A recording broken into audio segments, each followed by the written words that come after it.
Mets ta confiance en lui et il te viendra en aide. Rends tes chemins droits et mets en lui ton espérance. Vous qui craignez le Seigneur, comptez sur sa miséricorde. Ne vous écartez pas du chemin, de peur de tomber. Vous qui craignez le Seigneur, ayez confiance en lui. Et votre récompense ne saurait vous échapper. Vous qui craignez le Seigneur, espérez le bonheur, la joie éternelle et la miséricorde. Ce qu'il donne en retour est un don éternel pour la joie. Considérez les générations passées et voyez, celui qui a mis sa confiance dans le Seigneur, a-t-il été déçu? Celui qui a persévéré dans la crainte du Seigneur, a-t-il été abandonné? Celui qui l'a invoqué, a-t-il été méprisé? Car le Seigneur est tendre et miséricordieux. Il pardonne les péchés et il sauve au moment de la détresse. Ben Sira le Sage, chapitre 2, versets 6 à 11. Dieu est amour, et celui qui demeure dans l'amour demeure en Dieu, et Dieu demeure en lui. Or Dieu a répandu son amour dans nos cœurs par l'Esprit Saint qui nous a été donné. Voilà pourquoi le don primordial et souverainement nécessaire est la charité par laquelle nous aimons Dieu par-dessus toute chose et le prochain par amour pour lui. Mais pour que la charité, comme le bon grain, croisse et produise des fruits, chacun des fidèles doit s'ouvrir à la parole de Dieu et avec l'aide de la grâce accomplir effectivement la volonté divine, recevoir la communion, participer au rassemblement, prier, être dans la négation de nous-mêmes, servir assidûment nos frères, pratiquer les vertus. La charité, en effet, en tant que lien de la perfection et accomplissement de la loi, Colossiens 3, 14, Romains 13, 10, règle, informe et conduit à leur fin tous les moyens de sanctification. Ainsi, la charité envers Dieu et envers le prochain est la marque distinctive qui nous caractérise, nous qui sommes de vrais disciples du Christ.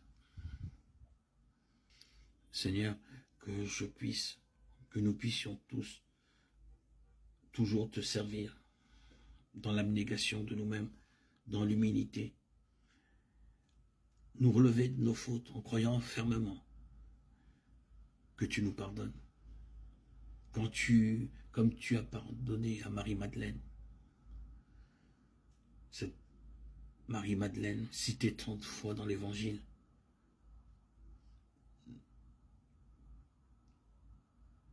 sa première apparition, tu l'as réservée à Marie-Madeleine, la pécheresse pardonnée, née à Magdala, d'où son nom, Marie-Madeleine de Magdala.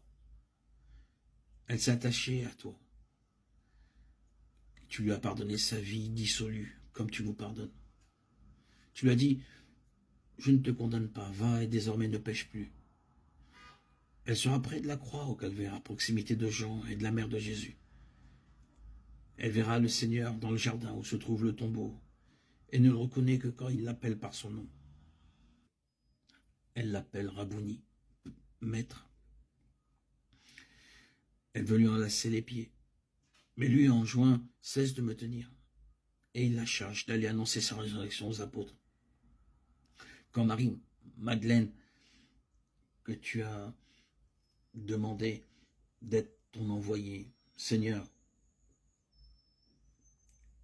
pour annoncer que tu étais ressuscité, que nous soyons nous aussi tes disciples, Seigneur, pour témoigner de ta parole et de la vie nouvelle que tu nous as donnée par ta résurrection, par ton Esprit Saint qui nous anime jour après jour. Que notre foi soit toujours ferme, solide, et que notre besoin de témoigner soit toujours constant dans notre cœur. Qu'il est bon, Seigneur, de savoir aimer, de pouvoir aimer, d'aimer nous-mêmes comme tu as aimé. nous nous sentons si facilement utiles, agréables, lorsque nous accomplissons ta parole et nous nous mettons au service des autres. Quel bonheur, Seigneur Jésus, d'être animé constamment par ton esprit pour pouvoir continuer, poursuivre le chemin. Toi, Seigneur Jésus, notre guide. Nous sommes dans ce monde de simples pèlerins à qui tu as donné le trésor le plus précieux, ton esprit. Ton esprit, Seigneur, qui nous donne tant de vie, ton esprit si généreux, qu'il est bon et agréable de vivre en présence de ton esprit. À toi, Seigneur, tout honneur et toute gloire pour les siècles des siècles. Gloire à Dieu au plus haut des cieux, et paix sur la terre aux hommes qu'il aime.